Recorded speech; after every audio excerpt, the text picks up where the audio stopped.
Testing. 1, 2, 3. The mic seems to be functional. Good. Let's begin. Power.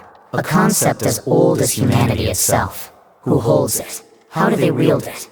And most importantly, how do the strong keep the weak in their grasp without them ever realizing it? This recording is not for public knowledge. It is for my own documentation, an analysis of power structures, both seen and unseen. Consider this an autopsy of control, a dissection of the very nature of influence itself. As I unravel this, I will refer to a particularly interesting case, one that I have spent much time analyzing. The case of Kira, a single individual who reshaped the world with nothing but a notebook and an idea. Was Kira truly powerful, or was he merely an illusion, a puppet of his own making? This, I intend to answer. Let's begin with the first rule of power, is that power is never absolute. It is not some divine force bestowed upon a select few.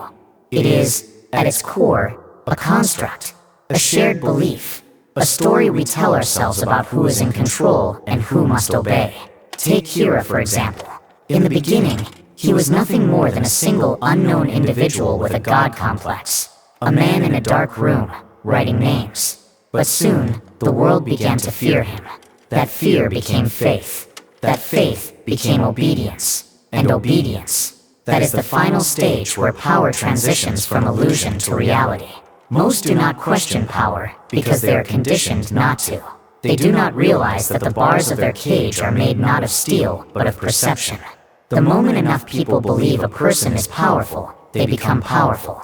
Not through force, but through agreement. Kira did not have an army. He had no government backing. And yet, leaders of nations spoke his name in whispers. Criminals hid in the shadows, fearing his judgment. Even law enforcement hesitated to act. Why? Because they accepted the illusion of his omnipotence. And once an illusion is believed, it becomes real. That is power in its purest form. Not control through force, but through the mind. The strong do not need to crush the weak.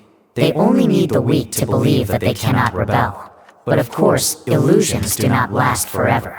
Which brings me to the second rule, justice. A concept as fragile as the pages of Kira's notebook. We are taught that justice is absolute, that good and evil exist as clear opposites. But in reality, justice is nothing more than the narrative of the powerful. Consider Kira's ideology. He did not claim to be a tyrant.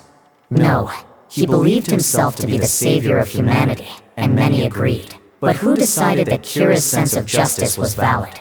Kira did, and the more people accepted it, the more it became the dominant narrative. This is how the strong maintain control.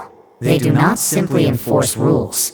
They create the very definitions of morality itself. History is written by the victors, and justice is dictated by those who hold the pen.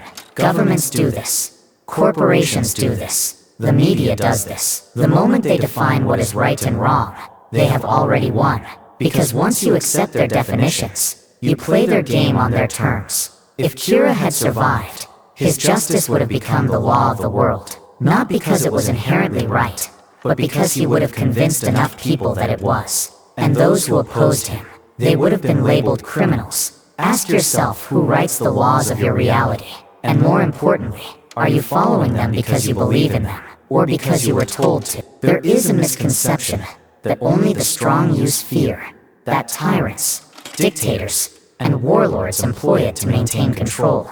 But fear is not exclusive to the powerful. In fact, it is the weak who wield it most effectively. Consider Kira's followers. They were not the ones in control, and yet they played an instrumental role in his power.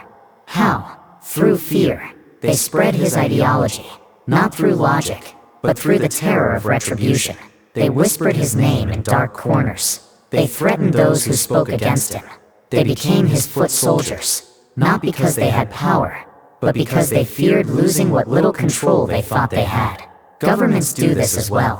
When a system begins to crumble, it does not strengthen itself. It weaponizes fear. It tells you that without its protection, you will be lost. That without its guidance, chaos will consume you. The weak do not need power to control you. They only need to convince you that without them, you are powerless. All power, no matter how great, is temporary. Kyra learned this too late. His greatest mistake was believing that his influence was immortal, that his vision would outlive him. But power is not about how much you control in the moment. It is about how much remains after you are gone. The true rulers of the world are not those in positions of authority. They are the ones whose influence persists beyond their lifetime. The thinkers, the architects of ideology, the names that are remembered long after their deaths. This is why I document these tapes, not for the present, but for the future. Because the power that lasts is the power that is recorded. Kyra's mistake was simple. He believed power was something that could be written into existence. But true power, it is not written. It is spoken into history. It is embedded in systems so deeply that even if the person behind it dies, the influence remains. That is real power. There is only one question left to ask. A question that determines whether you are the strong or the weak. Are you the one writing the story? Or are you merely a character in someone else's? Because the answer to that question is the answer to everything.